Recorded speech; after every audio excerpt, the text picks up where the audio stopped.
नमस्कार दोस्तों, स्वागत है आपका हमारे YouTube channel the horror B पर, जहां आपको मिलेंगी ऐसी डरावनी कहानियां जो आपके दिल की धड़कन को तेज कर देंगी। ये कहानी एक ट्रक ड्राइवर की है जिनका नाम किशन कुमार है और उन्हें ट्रक चलाते हुए 10 साल से ज्यादा हो गए हैं। तो अब मैं आपको ये कहानी किशन कुमार के नजरिए से सुनाता हूँ। लेकिन कहानी शुरू करने से पहले मैं आपको कहना चाहता हूँ कि वैसे तो आपने बहुत सी कहानियां सुनी होंगी, लेकिन आज जो कहानी मैं आपको सुनाने वाला हूं उसे सुनकर आपको बहुत मजा आने वाला है और साथ में डर का एहसास भी होने वाला है। और अगर आप इस चैनल पर पहली बार आए हैं तो चैनल को सब्सक्राइब जरूर करें ताकि आप हमारी इस फैमिली का हिस्सा बन सकें और आने वाली वीडियो आप तक आसानी से पहुंच जाए। तो ज्यादा समय न लेते हुए जल्दी से अपनी कहानी को शुरू करते हैं। दोस्तों, मेरा नाम किशन कुमार है और मैं एक ट्रक ड्राइवर हूं। मुझे ट्रक चलाते हुए लगभग 10 सालों से ज्यादा हो गए हैं और इन 10 सालों में मुझे ट्रक चलाने का काफी अच्छा अनुभव भी हो गया है। ट्रक चलाना मेरे लिए सिर्फ एक काम नहीं बल्कि मेरी जिंदगी का एक अहम हिस्सा बन चुका है। तो अब मैं आपको उस रात के बारे में बताता हूं जब मुझे अपने जीवन की सबसे डरावनी घटना का सामना करना पड़ा। वो रात मेरे लिए एक ऐसी रात बन गई जिसे मैं कभी भी नहीं भूल सकता। दरअसल ये बात कुछ साल पहले की है। हर बार की तरह इस बार भी मुझे एक शहर से दूसरे शहर माल को डिलीवर करने के लिए जाना था, लेकिन इस बार मुझे अपने शहर से झारखंड के एक जिले में माल को डिलीवर करने जाना था। इस सफर में घने जंगलों से होकर गुजरना पड़ता था, जहां रास्ता सुनसान और डरावना था। अब मैं अपने ट्रक में माल को लोड करके अपनी मंजिल की ओर निकल जाता हूँ। काफी देर ट्रक चलाने के बाद मैं अपने शहर की सीमा को पार कर लेता हूँ। हालांकि सफर काफी लंबा था लेकिन अच्छा गुजर रहा था। इस बार का जो सफर था वो मुझे अकेले ही करना पड़ता है, क्योंकि मेरा जो खलासी था उसकी तबीयत कुछ ठीक नहीं थी, जिसके कारण वो इस सफर में मेरे साथ नहीं था। अब इतने लंबे सफर में अकेले ट्रक को लेना कभी कभी काफी मुश्किल हो जाता है, क्योंकि बहुत से ऐसे काम होते हैं जिनमें खलासी की जरूरत पड़ती रहती है। लेकिन शायद मेरी किस्मत में यह सफर अकेले ही लिखा था। अब मैं अपने सफर को आगे बढ़ाता हूँ। काफी देर तक ट्रक चलाते रहने के बाद अब मुझे भूख भी लग रही थी, लेकिन मुझे कोई ढाबा नजर नहीं आ रहा था। फिर कुछ देर और चलने के बाद मुझे एक ढाबा नजर आ जाता है। मैं अपने ट्रक को उस ढाबे की तरफ मोड़कर ढाबे की पार्किंग में लगा लेता हूँ। उसके बाद मैं ट्रक से उतरकर ढाबे में चला जाता हूँ। कुछ देर बाद खाना आ जाता है। खाना देखकर मेरी भूख और बढ़ जाती है। फिर मैं खाना खाता हूँ। खाना खाने के बाद कुछ देर तक मैं उस ढाबे के बाहर टहलता हूँ। अब रात होने में कुछ ही वक्त बचा हुआ था। थोड़ा टहलने के बाद मैं अपने ट्रक में बैठ जाता हूं और फिर अपने ट्रक को स्टार्ट करके उस ढाबे से अपने सफर की ओर निकल जाता हूं। मुझे अभी थोड़ा ही वक्त हुआ था अपनी मंजिल की तरफ निकले हुए कि अब अंधेरा गहरा होता जा रहा था। उसके बाद मैं ट्रक के अंदर कुछ गाने लगाता हूं और सफर का मजा लेने लगता हूं। अब थोड़ी देर बाद अंधेरा पूरी तरह से चारों तरफ फैल जाता है और रात हो जाती है। अब रात के अंधेरे में मैं अपने ट्रक की हेडलाइट्स के सहारे अपनी मंजिल की तरफ बढ़ता जा रहा था। कुछ देर और चलने के बाद मुझे सड़क के किनारे एक रोशनी दिखाई देती है। थोड़ा पास पहुंचने पर मुझे वो किसी चाय की टपरी लगती है और मेरा शक सही निकलता है। वो चाय की टपरी ही होती है। फिर मैं सोचता हूं कि रास्ता बहुत लंबा है और पूरी रात मुझे ट्रक चलाना है। क्यों ना थोड़ी चाय पी ली जाए ताकि सफर के दौरान मुझ में फुर्ती बनी रहे। फिर मैं अपने ट्रक को उस टपरी के साथ में रोक लेता हूं और उस चाय वाले से चाय मांगता हूं। वो टपरी वाला मुझे चाय देता है, लेकिन मेरे अलावा मुझे उस वक्त उसके पास कोई और नजर नहीं आया। लेकिन मैं इस बात को नजरअंदाज करता हूं और फिर अपनी चाय को पीता हूं। अभी मैं चाय पी ही रहा था कि वो टपरी वाला मुझसे कहता है, उस्ताद जी, आप किधर जा रहे हो? फिर मैं उसे अपनी मंजिल के बारे में बताता हूं। वो मुझसे कहता है, आप जिस रास्ते से जा रहे हो वो रास्ता काफी लंबा है। अगर आप चाहते हो कि आप अपनी मंजिल पर जल्दी पहुंचो तो एक रास्ता मैं आपको बता सकता हूं जहां से आप जल्दी पहुंच जाओगे। उसकी ये बात सुनकर मैं उससे कहता हूं, इस रास्ते के अलावा और कौन सा रास्ता है? तो वो टपरी वाला मुझसे कहता है, एक रास्ता है, थोड़ा सुनसान है, लेकिन आप अपनी मंजिल पर उस रास्ते के सहारे जल्दी पहुंच जाओगे। फिर मैं उससे कहता हूं, मेरे ट्रक में काफी ज्यादा लोड है और मैं उस रास्ते पर जाकर रिस्क नहीं ले सकता। क्या पता वो रास्ता आगे कैसा हो? फिर वो टपरी वाला मुझसे कहता है, उस्ताद जी, रास्ता अच्छा है, ज्यादा खराब नहीं है। बीच में थोड़ी कच्ची सड़क आएगी, लेकिन आपका ट्रक आराम से निकल जाएगा। मैंने तो आपकी मदद के लिए उस रास्ते के बारे में आपको बताया ताकि आप जल्दी पहुंच जाओ। आगे आपकी मर्जी, आप चाहें तो इसी रास्ते जाएं जहां आप जा रहे हो। उसके बाद मैं उस टपरी वाले को चाय के पैसे दे देता हूं, लेकिन अब मैं थोड़ा कंफ्यूज हो जाता हूं कि आखिर क्या किया जाए। माल का वक्त पर पहुंचना भी जरूरी है, और क्या शॉर्टकट लेना सही रहेगा? फिर मैं अपने ट्रक में बैठ जाता हूं और काफी देर सोचने के बाद मैं उस चाय वाले को आवाज देकर अपने पास बुलाता हूं। फिर वो चाय वाला मेरे ट्रक की खिड़की के पास आता है और मुझसे कहता है, जी उस्ताद जी बोलिए। फिर मैं उससे कहता हूं, भाई साहब आप जिस शॉर्टकट के बारे में बात कर रहे थे वो कहां पर है? तो वो मुझसे कहता है, यहां से 3 किलोमीटर की दूरी पर हाईवे के साथ ही एक सिंगल सड़क नजर आएगी। आपको उस सड़क पर चले जाना है और ये वही शॉर्टकट रास्ता है जो आपको आपकी मंजिल पर जल्दी से पहुंचाएगा। उसके बाद मैं उस चाय वाले को शुक्रिया कहता हूं और वहां से निकल जाता हूं। कुछ देर चलने के बाद मुझे हाईवे के साथ में एक सिंगल रोड दिखती है।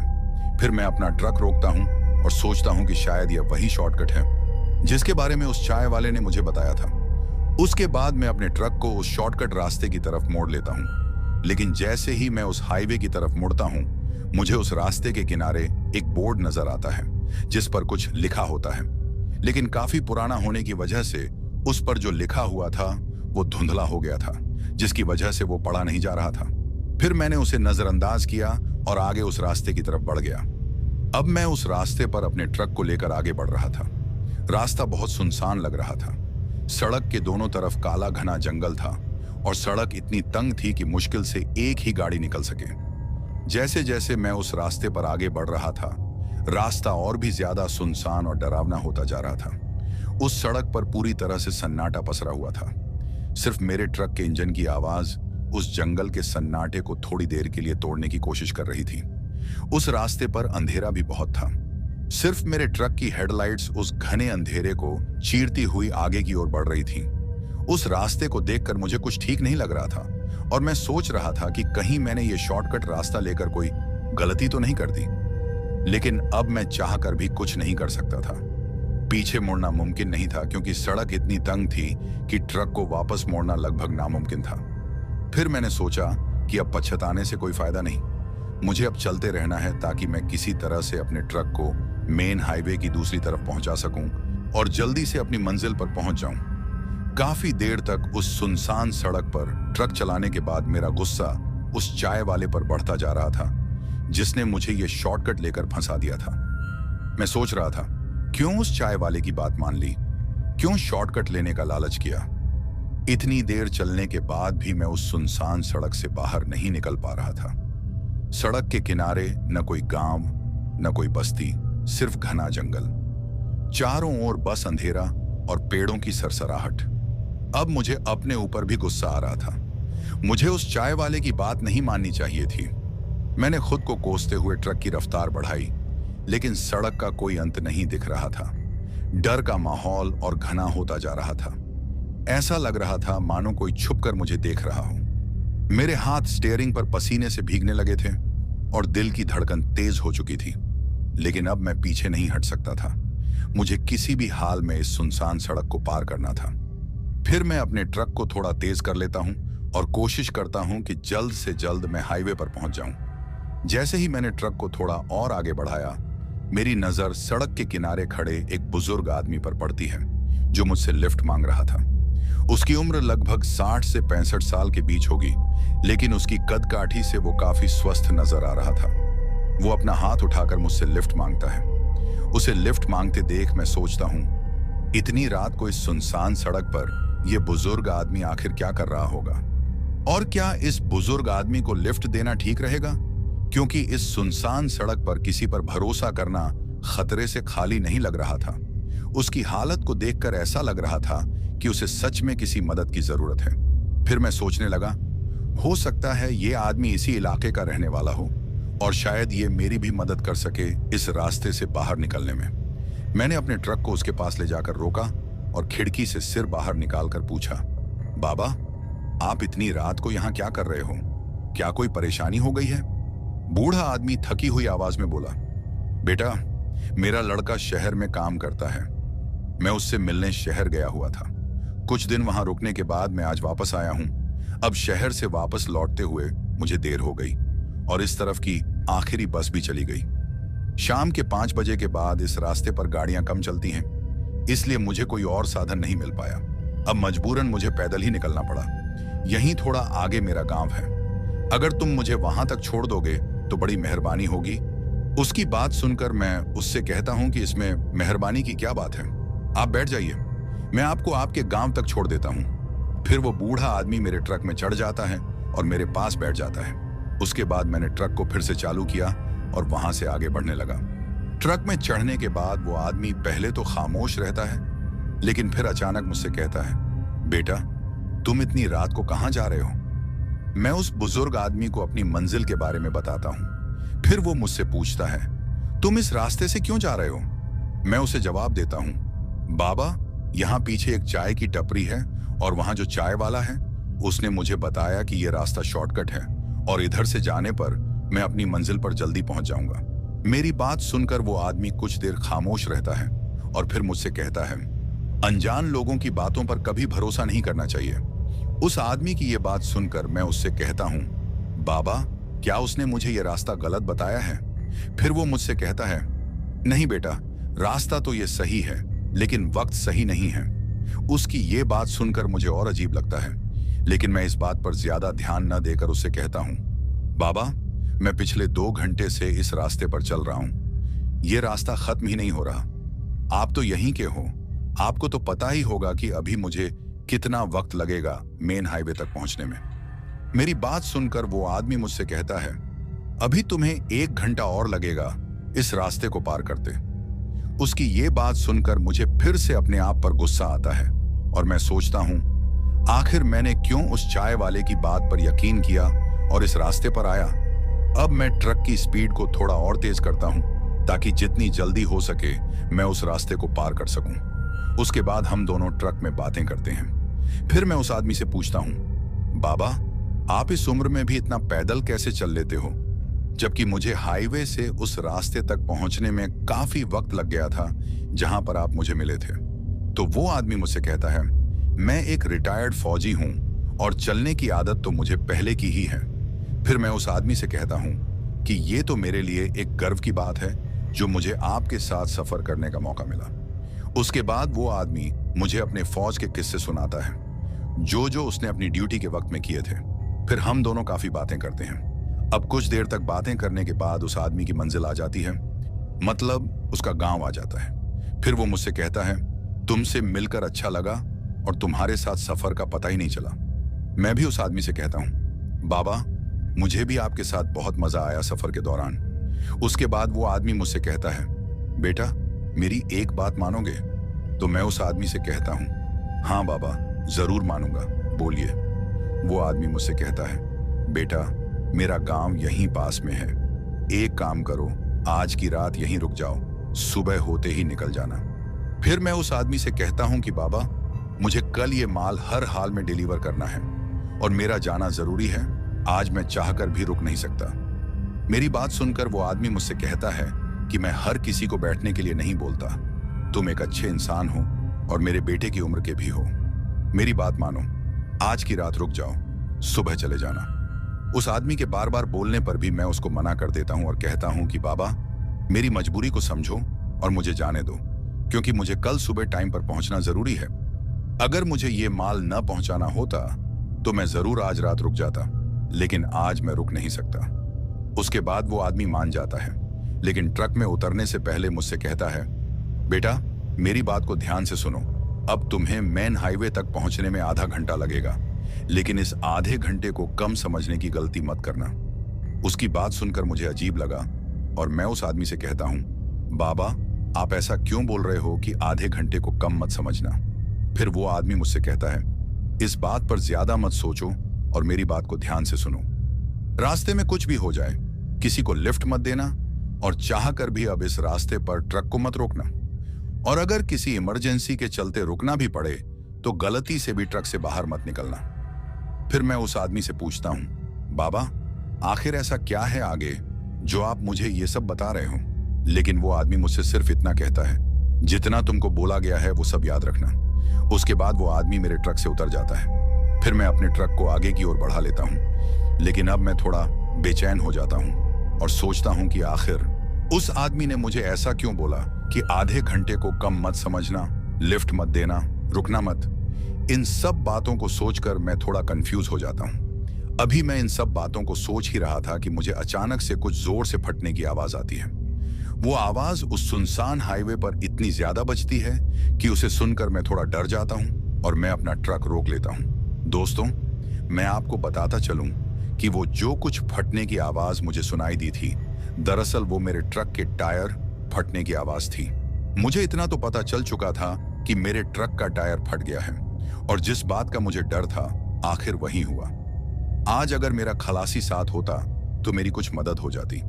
ऐसे कामों के लिए खलासी की काफी जरूरत पड़ती है, लेकिन आज मेरी किस्मत में शायद कुछ और ही लिखा था। अब मेरा ट्रक सड़क के बीचों बीच खड़ा था और सड़क के किनारे वो काला घना जंगल, जो उस वक्त और भी भयानक लग रहा था। मेरी किस्मत अच्छी थी कि ट्रक का पिछला टायर फटा था।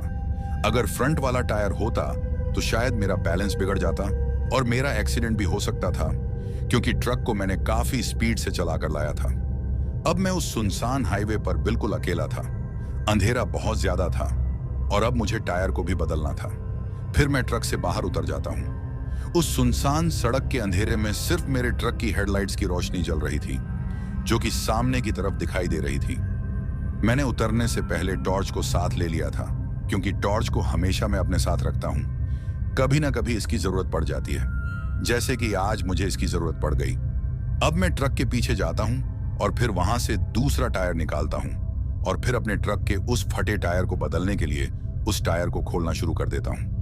थोड़े समय के बाद मैं उस टायर को निकाल लेता हूँ और फिर दूसरे टायर को उसकी जगह लगाने की कोशिश करता हूँ। अभी मैं टायर को बदल ही रहा था कि अचानक से मुझे किसी की आवाज सुनाई देती है, जो कि किसी लड़की की आवाज होती है, और वो मुझे पीछे से कहती है कि बाबूजी, क्या हो गया।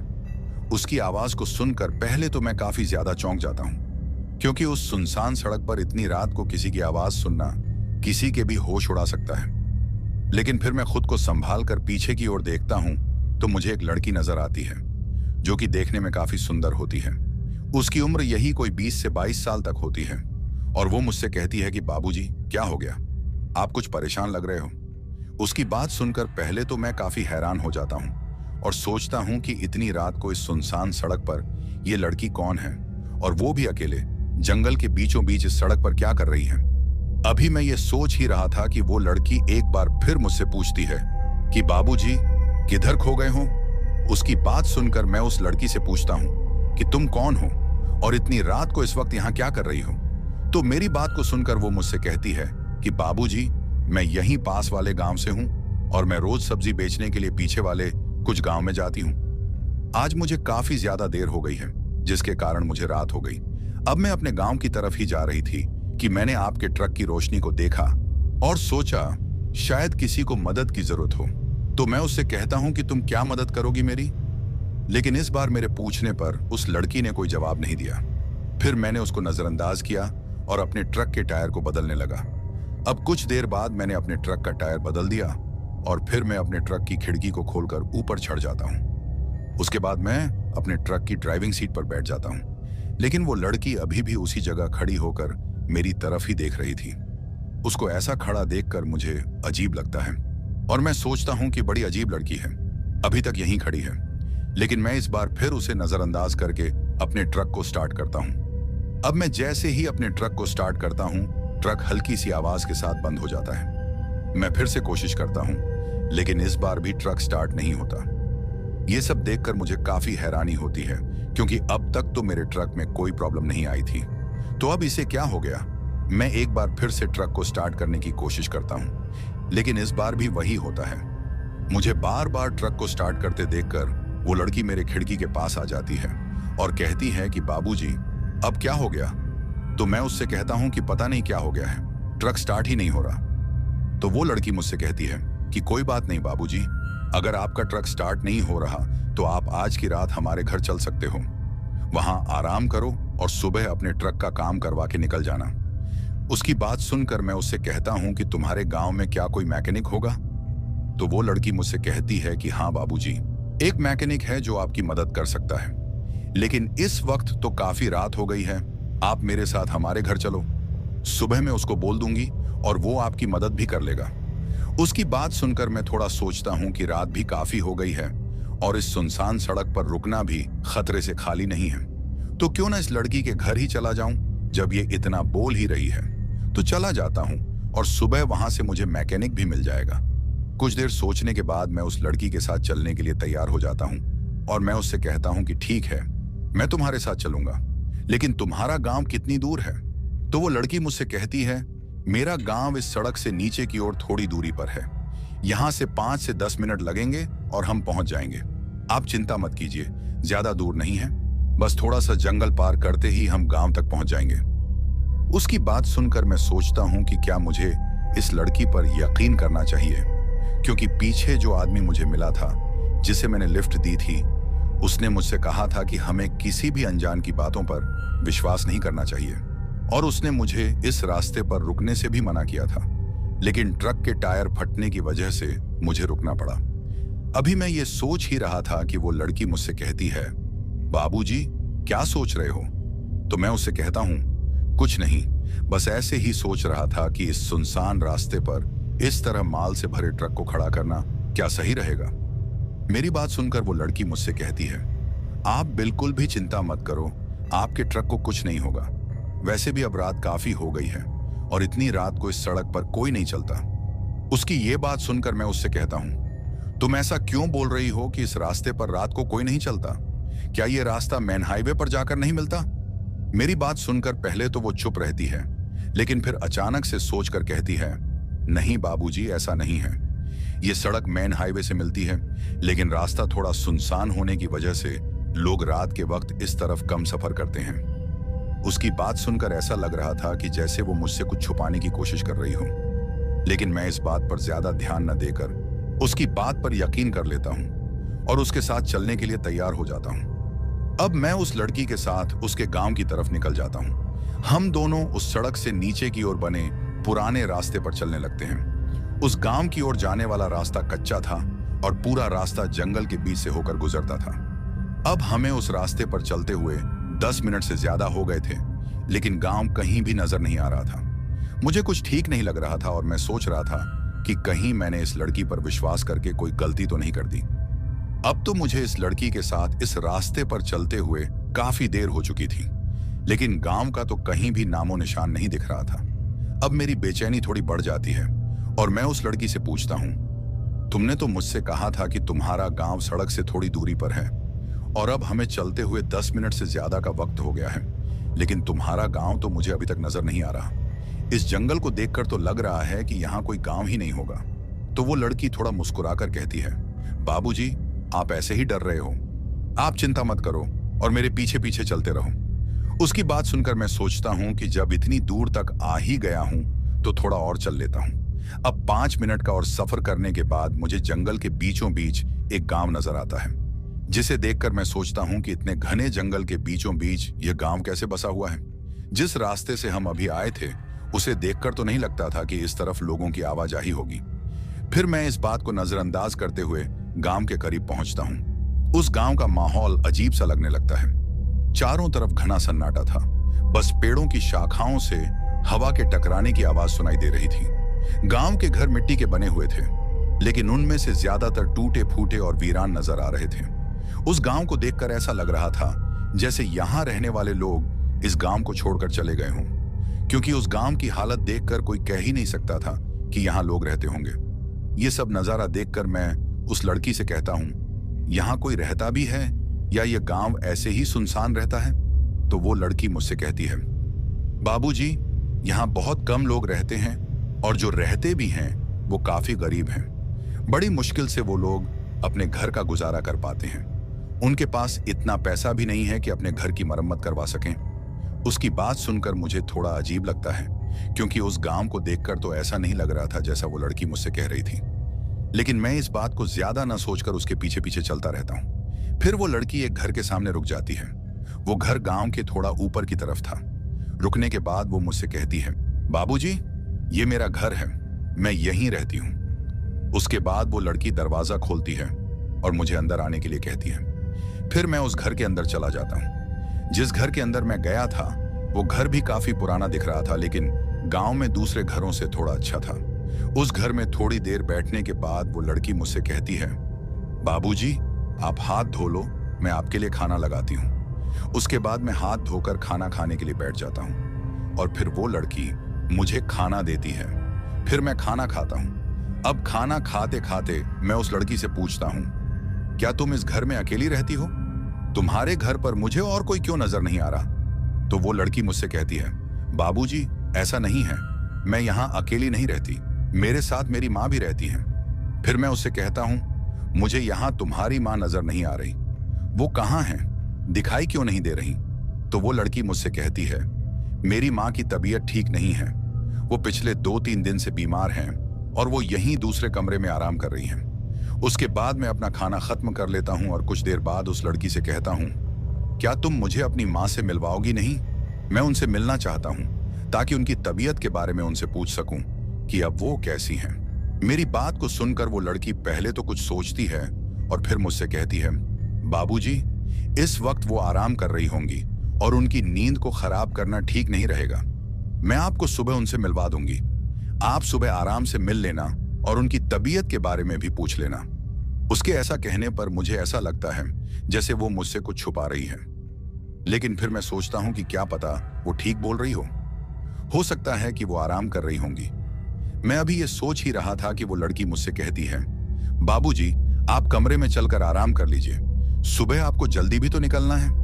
उसके बाद वो मुझे कमरे में ले जाती है और मुझसे कहती है, बाबूजी, अब आप आराम कर लीजिए और अगर आपको किसी चीज की जरूरत पड़े तो मुझे आवाज दे देना। फिर मैं उससे कहता हूं, कोई बात नहीं, अगर मुझे जरूरत पड़ेगी तो बता दूंगा। उसके बाद वो लड़की वहां से चली जाती है। अब मैं उस कमरे में आराम करने के लिए अपने बिस्तर पर लेट जाता हूं और थोड़ी देर बाद मुझे नींद आ जाती है। अभी मुझे नींद किए हुए थोड़ा ही वक्त हुआ था कि मेरे कानों में कुछ आवाज आती है, जिसकी वजह से मेरी नींद टूट जाती है और मैं अपनी आंखें खोल लेता हूं। वो आवाज सुनने में ऐसी लग रही थी जैसे कोई लकड़ी काट रहा हो। फिर मैं सोचता हूं कि इतनी रात को लकड़ी कौन काटेगा? मुझे कुछ समझ नहीं आ रहा था। फिर मैं अपने बिस्तर से उठ जाता हूं और अपने कमरे से बाहर की तरफ निकलता हूं। मैं ये जानना चाहता था कि ये आवाज कहां से आ रही है। अब जैसे ही मैं कमरे से बाहर निकलता हूं तो मैं एक बड़े से हॉल में आ जाता हूं। उस हॉल के बिल्कुल सामने की तरफ एक कमरा था और यह आवाज उसी कमरे से आ रही थी। दोस्तों, मैं आपको बताता चलूं कि जिस कमरे से मुझे वो आवाज आ रही थी, ये वही कमरा था जिसमें उस लड़की की मां आराम कर रही थी। अब उस कमरे की तरफ देखकर मैं सोचता हूं कि इतनी रात को आखिर इस कमरे से यह कैसी आवाज आ रही है, जबकि उस लड़की ने तो कहा था कि यहां उसकी मां आराम कर रही है और वो बीमार है। मुझे कुछ समझ नहीं आ रहा था कि आखिर ये सब क्या हो रहा है और ये आवाज उस कमरे से क्यों आ रही है।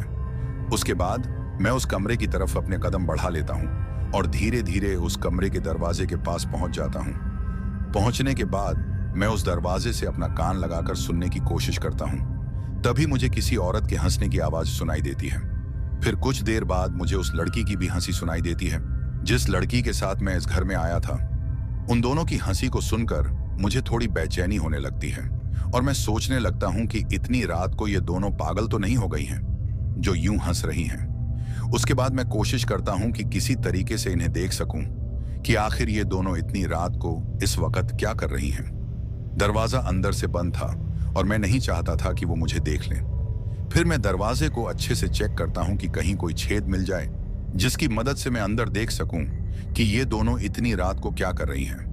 थोड़ा ढूंढने के बाद मुझे उस दरवाजे में एक छोटा सा छेद नजर आ जाता है। छेद थोड़ा छोटा था लेकिन उसके आर पार देखा जा सकता था। अब मैं ज्यादा देर न लगाकर उस दरवाजे के छेद से अंदर की ओर देखता हूं और फिर जो मैं देखता हूं उसे देखकर मेरी आंखें फटी की फटी रह जाती हैं और मेरी हालत खराब हो जाती है। अंदर का नजारा कुछ ऐसा था जो मैंने कभी सपने में भी नहीं सोचा था। दरअसल जब मैंने उस छेद से अंदर की ओर देखा तो मैं देखता हूं कि एक बूढ़ी औरत जो कि देखने में काफी खूंखार लग रही थी, उसके चेहरे पर काफी ज्यादा झुर्रियां दिखाई दे रही थीं।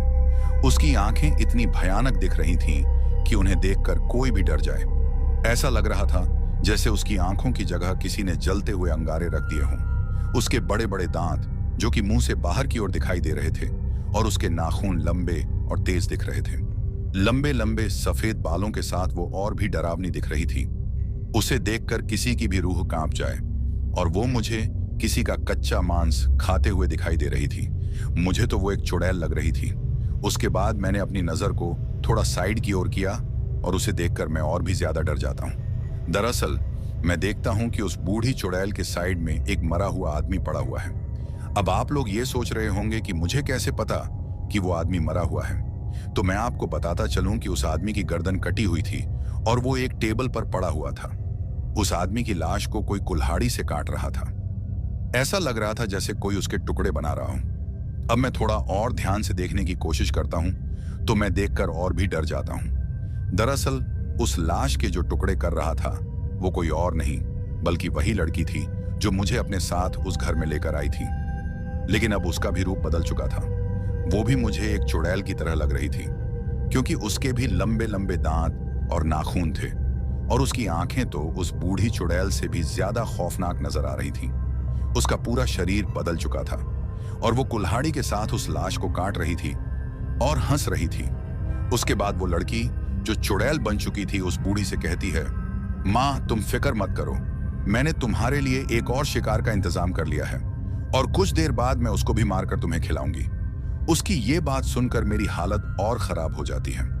दरवाजे के बाहर मेरी टांगें कांप जाती हैं और डर के मारे मेरा पूरा शरीर सुन्न हो चुका था क्योंकि मुझे पता चल चुका था कि जिस शिकार की ये चुड़ैल बात कर रही है वो कोई और नहीं बल्कि मैं ही हूं।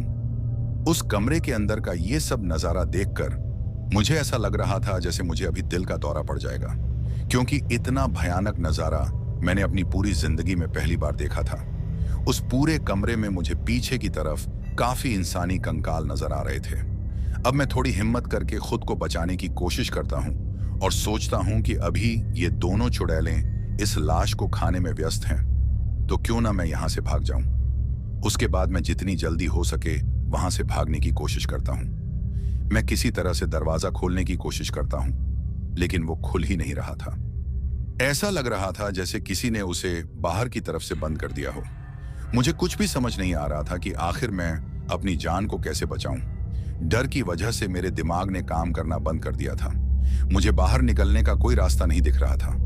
अब मुझे ऐसा लगने लगा था कि अभी कुछ मिनटों में यह दरवाजा खुलेगा और फिर उसमें से वो चुड़ैलें बाहर निकलेंगी और फिर मुझे मारकर खा जाएंगी। काफी देर तक बाहर का रास्ता ढूंढने के बाद मुझे एक खिड़की नजर आती है जो एक तरफ से टूटी हुई दिखाई दे रही थी। अब मैं उस खिड़की को खोलने की कोशिश करता हूं लेकिन वो भी नहीं खुल रही थी।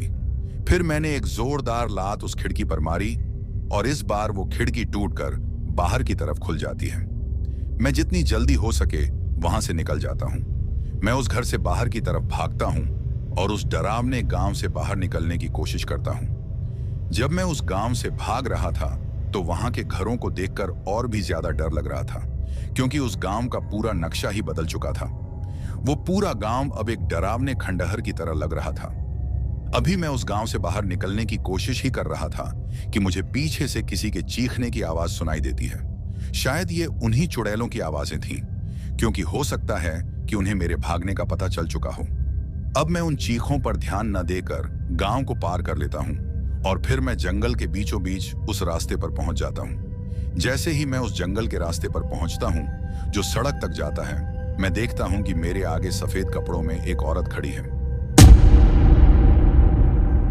दोस्तों, आपको मैं बताता चलूं कि जिस सफेद कपड़े वाली औरत की मैं बात कर रहा हूं, ये वही लड़की है जिसके साथ मैं उसके घर गया था और अब वो एक भयानक चुड़ैल के रूप में मेरे सामने खड़ी है। वो बिल्कुल रास्ते के बीचों बीच खड़ी होती है। उसे देखकर मेरी हालत अब और भी खराब हो जाती है और मैं उस रास्ते को छोड़कर जंगल की दूसरी तरफ भागता हूं। अभी मैं भाग ही रहा था कि मुझे एक जोरदार धक्का लगता है और मैं जमीन पर गिर जाता हूं। ऐसा लग रहा था कि जैसे किसी ने मुझे पीछे से धक्का दिया हो। गिरने के बाद जैसे ही मैं पीछे की ओर पलटता हूं तो मैं देखता हूं कि वो चुड़ैल उड़ती हुई मेरे ऊपर आ जाती है। उसे इस तरह से अपने ऊपर बैठा देखकर मुझे अपनी मौत नजर आने लगती है। मैं बस इतना ही सोचता हूं कि अब मैं बच नहीं सकता। उस वक्त मैं सिर्फ भगवान को याद करता हूं और कहता हूं कि काश मैं बच जाऊं। लेकिन उस चुड़ैल को देखकर ऐसा लग रहा था कि वो कुछ ही पल में मुझे जिंदा खा जाएगी। अब वो चुड़ैल मेरी तरफ देखकर अपनी जीभ बाहर करती है और फिर अपने होंठों पर लगे खून को साफ करती है। शायद ये उस आदमी का खून था जिसे उसने उस घर में मार डाला था। अब वो चुड़ैल मेरी तरफ देखकर कहती है, तूने क्या सोचा था, मैं तुझे इतनी आसानी से जाने दूंगी? ऐसा कहकर वो जोर जोर से हंसने लगती है। उसका चेहरा इतना खौफनाक नजर आ रहा था कि अगर कोई भी देखे तो उसी वक्त डर के मारे मर जाए, और शायद अब मेरी भी हालत वही थी। उसके बाद वो चुड़ैल एक जोरदार चीख मारती है और अपने तेज नाखूनों को मेरे कंधों पर दबाती है। उसके ऐसा करते ही मैं जोर से चिल्लाने लग जाता हूं, क्योंकि उसके तेज नाखून मेरे कंधों में धंस रहे थे और मुझसे वो दर्द बर्दाश्त नहीं हो रहा था। अब वो चुड़ैल अपना मुंह खोलकर मेरी गर्दन की तरफ देखती है। उसे ऐसा करते देख मैं अपनी आंखें बंद कर लेता हूं, क्योंकि मुझे पता चल चुका था कि अब मैं बच नहीं सकता और ये मेरा खून पी जाएगी। अब जैसे ही वो अपना मुंह मेरी गर्दन की तरफ लाती है, वो जोर से चीखने लगती है। उसकी चीख पूरे सुनसान जंगल में गूंज रही थी। मैंने अभी भी अपनी आंखें बंद की हुई थीं और मैं सिर्फ अपनी मौत का इंतजार कर रहा था। काफी देर तक चीखने के बाद वो अपने तेज नाखूनों को मेरे कंधों से वापस निकाल लेती है और मेरे ऊपर से पीछे की ओर चली जाती है। उसे ऐसा करते देख मैं अपनी आंखें खोलता हूं और मुझे वो थोड़ी पीछे की तरफ भागती नजर आ रही थी। ऐसा लग रहा था जैसे वो किसी चीज से डर रही है। तभी अचानक मुझे पीछे से किसी की आवाज सुनाई देती है और वो किसी आदमी की होती है। वो मुझसे कहता है, बेटा जल्दी वहां से उठो और मेरे पीछे आ जाओ। उसकी आवाज सुनकर मैं पीछे की तरफ देखता हूं और मुझे एक बूढ़ा आदमी नजर आता है, और ये आदमी कोई और नहीं बल्कि वही था जिसे मैंने अपने ट्रक में लिफ्ट दी थी, जो खुद को एक रिटायर्ड फौजी बता रहा था। वो आदमी मुझसे कहता है, बेटा जल्दी से उस जगह से हट जाओ और जितनी जल्दी हो सके मेरे पास आ जाओ। मैं डर और घबराहट के बावजूद उसके पास चला जाता हूं। वो आदमी मुझसे कहता है, मेरे पीछे रहो। मैंने वैसा ही किया। उस आदमी के हाथ में एक छड़ी थी। जैसे ही उसने उस छड़ी को चुड़ैल की तरफ किया, चुड़ैल की हालत खराब होने लगी। वो छड़ी देखकर ऐसा लग रहा था जैसे उस चुड़ैल को काफी तकलीफ हो रही हो। उस आदमी ने मुझे पीछे रहते हुए वहां से निकलने को कहा। फिर हम दोनों उस जंगल के रास्ते से सड़क की तरफ भागने लगे। भागते वक्त वो चुड़ैल कई बार हमारा पीछा करती, लेकिन हर बार वो आदमी उस छड़ी को दिखाकर उसे पीछे कर देता। उस छड़ी को देखकर मैं हैरानी में पड़ गया। मेरे मन में सवाल उठने लगे, एक साधारण सी दिखने वाली छड़ी से ये चुड़ैल कैसे डर सकती है? लेकिन फिर मैंने सोचा, शायद ये कोई साधारण छड़ी नहीं है। हो सकता है इस बूढ़े आदमी ने इसे मंत्रों और तंत्रों से सिद्ध कर रखा हो। फिर किसी तरह हम लोग अपने ट्रक तक पहुंच गए। मैंने जल्दी से ट्रक की खिड़की खोली और उसमें बैठ गया। वो बूढ़ा आदमी भी मेरे साथ ट्रक में बैठ गया। मैं घबराते हुए ट्रक को स्टार्ट करने की कोशिश करता हूं। हैरानी की बात यह थी कि ट्रक पहली बार में ही स्टार्ट हो गया। वो आदमी मुझसे कहता है, बेटा जल्दी यहां से निकलो। मैंने ट्रक को तेजी से वहां से निकाल लिया। रास्ते में ट्रक चलाते हुए मैंने उस बूढ़े आदमी से कहा, बाबा अच्छा हुआ आप सही वक्त पर आ गए, नहीं तो आज मैं उन चुड़ैलों का शिकार हो जाता। उस आदमी ने जवाब दिया, बेटा मैंने तभी तुम्हें रुकने के लिए कहा था। मुझे पहले ही पता था कि यह रास्ता तुम्हें मुसीबत में डाल देगा। मैंने थोड़ी देर तक तुम्हारे ट्रक का पीछा भी किया था। शुक्र है कि तुम बहुत दूर तक नहीं गए, वरना मैं तुम्हें बचा नहीं पाता। उसकी बात सुनकर मैं और भी ज्यादा डर गया। मैंने उससे कहा, बाबा मैंने आपको पहले भी कहा था कि मैं अपनी मर्जी से इस रास्ते पर नहीं आया। मुझे एक चाय वाले ने इस तरफ शॉर्टकट बताकर भेजा था, लेकिन बाबा मुझे यह समझ नहीं आ रहा कि उसने मुझे इस तरफ क्यों भेजा। यह सुनकर वो बूढ़ा आदमी हल्का सा मुस्कुराया और फिर बोला, जिस चाय वाले की तुम बात कर रहे हो उसकी मौत 3 साल पहले एक सड़क हादसे में हो चुकी है। उसने आगे बताया, 3 साल पहले एक ट्रक के ब्रेक फेल हो गए थे और वो ट्रक सड़क के किनारे बनी उस चाय की टपरी से जा टकराया था। उस हादसे में उस चाय वाले की मौत हो गई थी। तब से वो टपरी बंद है, लेकिन कई लोग कहते हैं कि उस चाय वाले की आत्मा अब भी वहां भटकती है। अपनी मौत का बदला लेने के लिए वो ट्रक ड्राइवरों को इस तरफ भेजता है ताकि वो लोग आगे जाकर उन चुड़ैलों का शिकार बन जाएं। उसकी ये बात सुनकर मेरी रूह कांप जाती है। मैंने उससे पूछा, बाबा मैंने उस टपरी पर जो चाय पी थी, तो फिर वो क्या था? वो आदमी बोला, बेटा वो सब छलावा था। हम लोग अभी बात ही कर रहे थे कि हमारे ट्रक के सामने एक औरत सड़क के बीचों बीच खड़ी हो गई। वो औरत हमें घूर रही थी। उस औरत को सड़क के बीच खड़े देख मेरा दिल तेजी से धड़कने लगा। डर के मारे मेरे हाथ पैर कांपने लगे। मैंने तुरंत उस बूढ़े आदमी से पूछा, बाबा ये औरत कौन है? बूढ़ा आदमी शांत रहा और फिर गंभीर आवाज में बोला, बेटा ये भी एक छलावा है। ये सब उन चुड़ैलों का जाल है। वो चाहती हैं कि तुम ट्रक रोक दो और फिर वो तुम पर हावी हो जाएं। लेकिन ध्यान रखना, गलती से भी ट्रक मत रोकना। मैंने उसकी बात मानी और ट्रक को रुकने नहीं दिया। मैंने सीधे उस औरत की ओर ट्रक को बढ़ा दिया। जैसे ही ट्रक उस औरत के ऊपर से गुजरा, मैंने डर के मारे बैक मिरर में देखा, लेकिन वहां कुछ भी नहीं था। उसके बाद मैंने ट्रक को तेजी से चलाना शुरू कर दिया। कुछ देर बाद हमें मेन हाईवे दिखाई दिया। मैं राहत की सांस लेने ही वाला था कि बूढ़े आदमी ने मुझसे कहा, बेटा ट्रक रोक लो, मुझे यहीं उतरना है। मैंने ट्रक को रोक दिया और उससे कहा, बाबा आप यहां से वापस कैसे जाएंगे? ये इलाका बहुत खतरनाक है। उसने मुस्कुराते हुए कहा, बेटा मुझे इन चुड़ैलों से डरने की जरूरत नहीं है। वो मेरा कुछ नहीं बिगाड़ सकती। मैंने उससे कहा, बाबा अगर आप सही समय पर नहीं आते तो शायद मैं आज जिंदा नहीं होता। मेरी जान बचाने के लिए आपका बहुत बहुत धन्यवाद। बूढ़ा आदमी बोला, बेटा एक बात हमेशा याद रखना, कभी भी शॉर्टकट के लालच में मत पड़ना और किसी अनजान आदमी पर भरोसा मत करना। इतना कहकर वो आदमी ट्रक से उतर गया और मैं उसे जाते हुए देखता रहा। उसकी बातों ने मेरे मन में एक गहरा असर छोड़ा। मैंने ट्रक को फिर से स्टार्ट किया और अपनी मंजिल की ओर बढ़ने लगा। हाईवे पर चलते चलते अचानक मुझे सामने से एक और ट्रक आता हुआ दिखाई दिया। उस ट्रक वाले ने मुझे डिपर मारकर रुकने का इशारा किया। उसके इशारा करने पर मैं अपने ट्रक को रोक लेता हूं। फिर वो दूसरा ट्रक वाला भी अपना ट्रक मेरे ट्रक के साथ में रोक लेता है और मुझसे कहता है, उस्ताद जी आप किधर से आ रहे हो? मैं उसे उस शॉर्टकट वाले रास्ते की तरफ इशारा करके बोलता हूं, मैं यहां से इस मेन हाईवे पर आया हूं। मेरे ऐसा कहने पर वो थोड़ा चुप हो जाता है और फिर मुझसे कहता है, उस्ताद जी इतनी रात को इस तरफ से जिंदा लौटते हुए किसी को पहली बार देखा है। फिर वो मुझसे कहता है, क्या आपके साथ इस रास्ते पर कुछ हुआ था?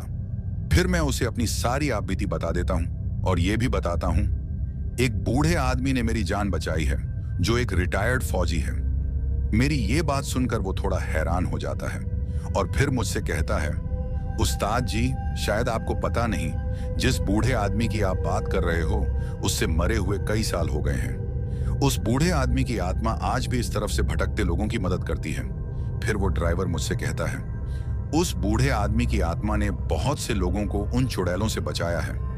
उसकी बात सुनकर मैं फिर से डर जाता हूं और सोचता हूं कि आखिर मैं यकीन करूं भी तो किस पर करूं? क्या वो बूढ़ा आदमी सच में एक आत्मा था? इसके बाद वो ड्राइवर मुझसे कहता है, उस्ताद जी आपको इस सड़क पर आने से पहले वहां लगा बोर्ड देख लेना चाहिए था। उस बोर्ड पर चेतावनी भी लिखी थी। उसकी बात सुनकर मैं उससे कहता हूं, मैंने उस बोर्ड को देखा था, लेकिन जो भी उस पर लिखा हुआ था सब धुंधला हो गया था। इसके बाद वो ड्राइवर मुझसे कहता है, किस्मत अच्छी थी आपकी जो बच गए, दोबारा ख्याल रखना। यह कहकर वो वहां से अपने ट्रक को लेकर निकल जाता है। फिर मैं भी अपने ट्रक को आगे की ओर बढ़ा लेता हूं। लेकिन ट्रक चलाते चलाते मैं सोचता हूं, आखिर मेरे साथ आज हुआ क्या? और क्या सच में वो आदमी भी आत्मा था? फिर मैं इस बात पर यकीन करने लगता हूं, क्योंकि उस सड़क के बीच में उस आदमी का लिफ्ट मांगना और फिर सही वक्त पर उस जगह पहुंच जाना जहां उस चुड़ैल ने मुझे लगभग मार ही दिया था। और मैं ये भी सोचता हूं कि उसकी छड़ी से उस चुड़ैल का डर जाना। अब मुझे सब समझ आ गया था कि वो बूढ़ा आदमी सच में एक आत्मा था। जो भी हो, आज अगर मैं जिंदा हूं तो सिर्फ उस बूढ़े आदमी की वजह से। इसके बाद मैंने कभी किसी शॉर्टकट रास्ते पर जाने की हिम्मत नहीं की और कसम खा ली कि चाहे कुछ भी हो, कभी शॉर्टकट का लालच नहीं करूंगा। तो दोस्तों, कैसी लगी हमारी ये कहानी? अगर आपको ऐसी और भी कहानियां सुननी हैं तो हमारे चैनल को सब्सक्राइब करना बिल्कुल मत भूलिएगा। अब चलते हैं उन दोस्तों की ओर जिन्होंने हमारी पिछली कहानी पर कमेंट करके हमें अपना प्यार और समर्थन दिया। तो चलिए सबसे पहले उनका नाम लेते हैं। पहले हैं राधे श्याम गुजरात से, जगदीप सिंह हैं पंजाब से, भूमि रावत हैं नागपुर महाराष्ट्र से, सोनू प्रजापति हैं मध्य प्रदेश से, जालू कुमार हैं बिहार से, रोहित सिंह हैं कास्तीगढ़ जम्मू कश्मीर से, अमजद खान हैं उत्तराखंड देहरादून से, शेख रजाक हैं सूरत गुजरात से, जसवीर सिंह हैं जम्मू कश्मीर से, अनिता शर्मा हैं दिल्ली से, राजवीर सिंह हैं मध्य प्रदेश से, तौकीर अहमद हैं कराची पाकिस्तान से, सिंह राजपूत हैं उदयपुर राजस्थान से, सुख हैं मोगा पंजाब से, रजनीश खेड़वा हैं अबोहर पंजाब से, गोपाल जी गुप्ता हैं कानपुर उत्तर प्रदेश से, सुरेन कुमार हैं उड़ीसा से, विश्वजीत हैं दयालाबाग आगरा से, मोहम्मद जकरिया हैं इस्लामाबाद पाकिस्तान से, और सबसे आखिर में हैं अब्बास दुबई से। तो दोस्तों, ये थे उन लोगों के नाम जिन्होंने हमारी पिछली स्टोरी पर कमेंट करके हमें बताया कि वो कहां से हमारी कहानियां सुनते हैं और उन्हें हमारी कहानी कैसी लगी। इसके साथ ही अगर किसी का नाम छूट गया हो तो वो कमेंट करके बताना, आने वाली वीडियो में उनका नाम लिया जाएगा। दोस्तों, हमारी पिछली कहानी पर आप सबने इतना प्यार दिया जिसके कारण हमने 1000 सब्सक्राइबर्स की संख्या को पार कर लिया है। इस प्यार के लिए मैं आप सभी का तहे दिल से शुक्रगुजार हूं और मैं बस इतना कहना चाहता हूं कि ऐसे ही अपना प्यार बनाए रखें। इसके साथ ही आप सबसे अलविदा कहना चाहता हूं। अपना ख्याल रखें। बाय दोस्तों।